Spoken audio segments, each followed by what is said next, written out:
G'day guys, it's FPL EJ and welcome back to another FPL video. In this one, we're going to be taking a look at transfer tips ahead of game week 8. Are FPL managers making good or bad decisions? I'm going to give you my opinion on the take. And yeah, as always, if you guys enjoy, please smash the like button and subscribe. Comment down below if you have any questions. Thank you guys so much for the support recently. We keep growing and growing, so let's hit my goals. And yeah, let's get into the video. Alright, so the first player we're going to be taking a look at today is Heung-min Son. What a player this man is. We're going to be taking a look and seeing if you should bring him in or not. I've got a graphic here so you can see the stats of him, his fixtures and everything. So if you look through that as I talk about him, yeah, it might help you out a lot. So last season, at this time last season in game week 8, he was on expected goals per 90 of 0.48 and an expected assist of 0.25. His stats here aren't too different compared to that. Obviously, they did have a different coach. They had Marino instead of Nuno, but you never know. That shows that Son is still a great player. He can score goals. He can get assists. We know what he can do with Harry Kane. Harry Kane might be back in form now, even though he just got one goal against Newcastle and an assist Son. But yeah, but Heung-min Son, what a player this guy is. As we can see here, his expected goals per 90 is 0.38. He started very strongly this season with those stats here. He's taking 2.29, so almost 3 shots per game. That gives you more chances of him getting a goal. Every shot you take, that's more of a chance of him getting a goal or not, which is also converts into points. So if you're contemplating of bringing Heung-min Son into your team, it might be a good pick. He might be in a lot of people's teams this week. You can see his ownership is 14.8%. That might rise as we get closer to the deadline. He's already had 83,000 transfers in this week. His price is 10.1, so that is something that throws off a lot of managers. When you can get people like Mbeumo in there, who's looking very good at the moment. There's so many good midfielder choices you can look at. I might even show more in this video. But when there's so many options, you want to make sure that the person you're going to bring in is going to be getting you returns. So Heung-min Son might be that player that you can consider. And after game week 14, he has Norwich at home, which would be a very, very good fixture to target. Even having Kane in your team from game week 12, they are amazing fixtures. So yeah, they have Norwich at home in game week 15. Then in game week 16, they have Brighton away and so on. And yeah, so Son scored 1 goal against Newcastle in their 2-3 win. Yeah, he's looking very good. So is Harry Kane. If you want to bring in Heung-min Son, I don't see why not. He's a great player. He's averaging 7.2 points per match. He does have 3 hard fixtures, so if you're going to bring him in or any other Tottenham assets, then you're going to want to look to bring them in game week 12. That's the place where a lot of people are going to hop onto Tottenham players, hop off Man United players if they haven't already, etc. So yeah, he's a great player to bring in game week 12. And yeah. Alright, next player, Jamie Vardy. He's another player that a lot of people have been interested in lately. Is he a good pick? I don't see why not. He is an amazing pick at the moment. His goals, he's getting around 0.51 goals per 90. He's got a goal every game apart from 1 this season. So he's got 7 goals. He's in the race with Golden Boot with Salah, both on 7. And in 3rd place, I have Antonio on 5. But Jamie Vardy, he's such a good forward. A lot of people don't have him in their teams because he is 10.6 million. If people are going for the double premium, which is Salah, Lukaku or Ronaldo, it's hard to fit in Jamie Vardy, especially if you have like Trent and Chelsea and Man City defenders in your back line as well. Even if you have a premium goalkeeper, it's hard to bring in Jamie Vardy. But if you have the money, you have the room, and you don't go around and change your whole team up to bring Jamie Vardy, I don't see why not. He's definitely a good player. He gets very consistent expected goals per 90 every season for Leicester. He's got up to that standard already this season. He hangs around that kind of 0.50 to 0.40 above expected goals per 90 every season for Leicester City. So yes, I don't see why not. He's such a good player, and we have seen that this season. Yeah, people are doing Lukaku to Vardy. I don't know why though. But Lukaku is still a great player. He has blanked. There might even be concerns now, as I hear from Tuchel saying that Lukaku might get rested against Norwich. I don't see why he would, and then Norwich aren't quite easy fixture, you could say, for a lot of teams. So maybe resting Lukaku is the way to go, especially when they have Southampton midweek, and you know they've got good fixtures and all that. But they've got Southampton midweek, they've got Brentford and all that. So Chelsea, yeah, but For Jamie Vardy, he's such a good player. He's got 293 transfers in already after game week 8, and why not? He's such a good player. His next fixtures are also good too. He has Brentford away. I gave them a grey rank now because Brentford are actually very good. I don't think Brentford should be a green fixture. They are tough. They're the best newly promoted team. They're way better than Watford. They're way better than Norwich, and yeah, Brentford are going to finish in that top 10, I reckon, this season. So I don't see Vardy doing too much damage against Brentford, but you never know. Jansen and Pinnock, they're very good switched on defenders for Brentford. But against Arsenal home, we saw they conceded 2 against Crystal Palace. Leeds away. Leeds are very bad defensively this season. And then Chelsea, it's a hard fixture. You could look to bring in Vardy after game week 13 because they have a very good run of fixtures there to do Leicester. So if you're going to bring him in, I reckon that's a good option then. I wouldn't be taking him out for Lukaku just yet. Lukaku's still a great player. We know what he's capable of if you've seen him at Inter Milan and all that. So don't take him out for Lukaku. Unless you're going to do it and you've got different plans and all that, then bring in Vardy for any player. Definitely Vardy for Ronaldo if you have Lukaku. That's probably a good option. And Antonio to Vardy might be good as well, as Antonio's blanking recently. Vardy's been getting goals, that's points, and FPL, you know, everything's really tied up there in the top 1 million overall rank. So yeah, Jamie Vardy's points compared to Antonio if he blanks could be something that's really big. So yeah, it's definitely something to consider. But yeah, I reckon Jamie Vardy's a very good player, but I don't reckon you should bring him in just yet. If you do, if you have plans to bring him in, then good on you. That's your plan and your team in the end of the day. But yeah, that's my thoughts on Jamie Vardy. He's got great stats. He's getting around 8 points per match as well. His expected goals not per 90 and expected assists per 90 is 0.59 together, which is pretty high. Only 1 assist this season, I think, but yeah, 7 goals this season. He's taken around 2.90 shots, as I mentioned before. That's almost 3 goals a game. 3 shots a game. But yeah, he's a good player to have in your team, and keep an eye out for him and bring him in if you can.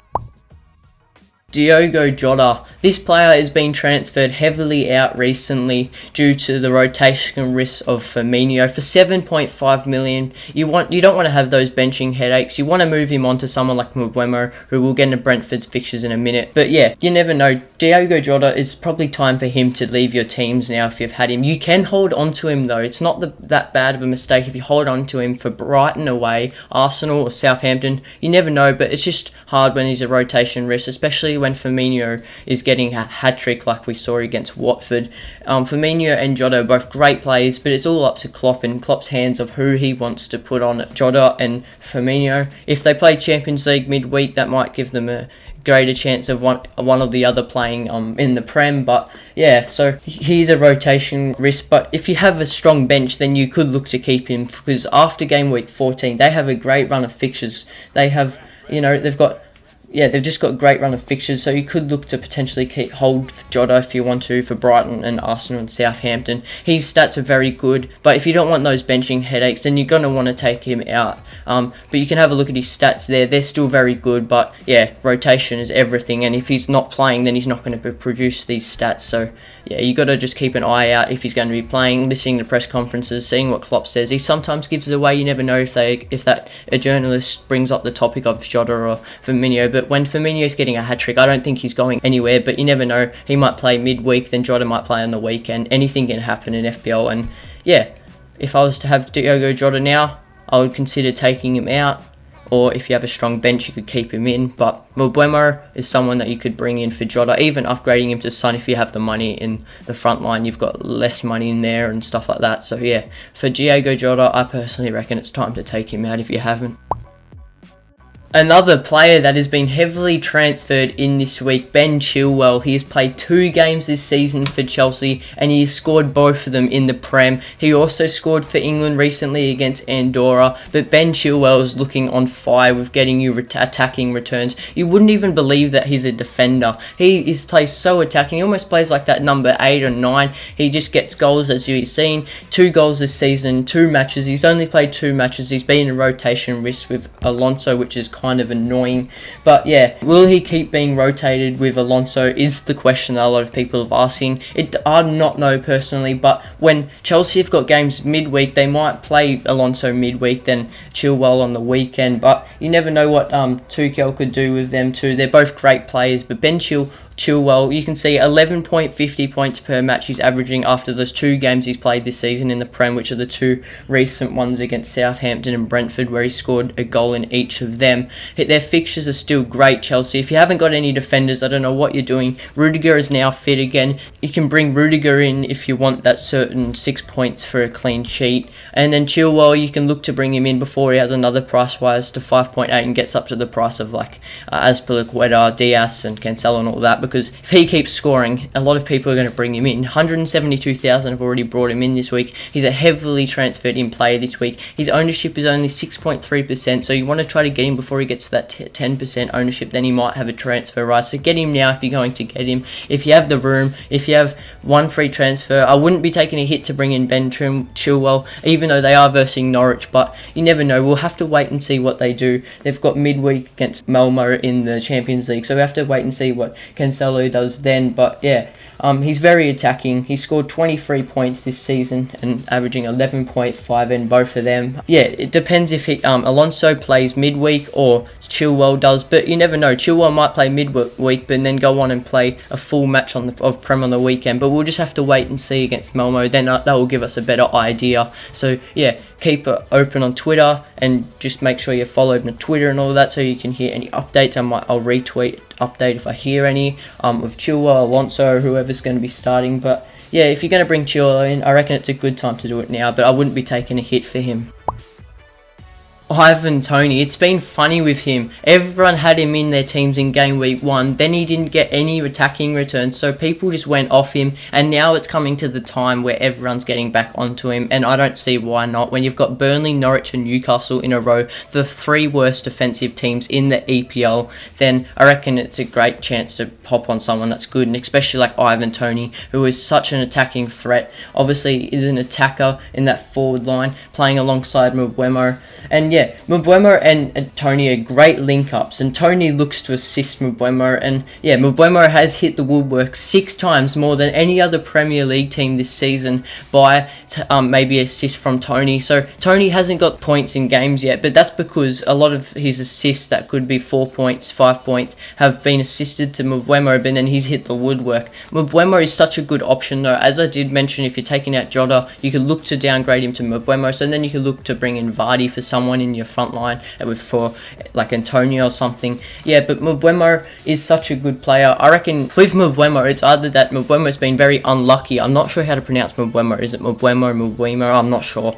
But yeah, with Mbeumo, he's been very unlucky, but it could be either unlucky or he just can't shoot at all. He's either been hitting the crossbar or side post, and people are just trying to wonder if he can't shoot. Someone like Traore can't shoot, for an example. If he can't shoot, or he's just been very unlucky and hitting the posts and stuff in tough situations, he's got bad pressure on him, or he's got pressure on him and stuff. But yeah, but Ivan Toney is definitely someone to look at in the forward line, especially for a price of only £6.4 million. He's a great option. You could get him on him early before he has a 0.1 price rise, and you never know, that 0.1 could do a lot to your team, because a lot of people, they have great wildcard plans if you haven't wildcarded, or they have a great transfer plan that a lot of people are doing. They want to get on this player and then they're just 0.1 short. So if you could get on Ivan Toney without taking a hit and be that 0.1 short, that would be good. If you get in Ivan Toney this week for a -4 and he doesn't score, then you're wasting 4 points and netting -4. There's no point in doing that. So if you're going to bring him in, it would be on a free transfer. If you have the rest of your team is sorted out, then you can start looking at players like Toney, Mbeumo and stuff like that. He has had 77,000 transfers in already this season, as you can see there. He's got great fixtures. Yeah, I don't see why not to bring Ivan Toney into your team. He's such a great attacking threat, and yeah. And that is it for me for Game Week 9 transfer tips. But before we wrap up, let me know in the comments down below. Do you agree with the transfers that managers are making? Like taking Jota out, bringing Son in, bringing Toney in, Vardy in. Do you agree? Let me know down below. And if you have any transfer questions, plans for other players I didn't mention in the video, then comment down below. I'm happy to help you. That's what I'm here for. But as always, if you guys did enjoy the video, make sure you like and subscribe. We're getting so close to 200 subscribers, and try to help me reach my subscribing goal of 1,000 subscribers by the end of the year. But without further ado, see you later guys. Thank you guys so much for watching. See ya.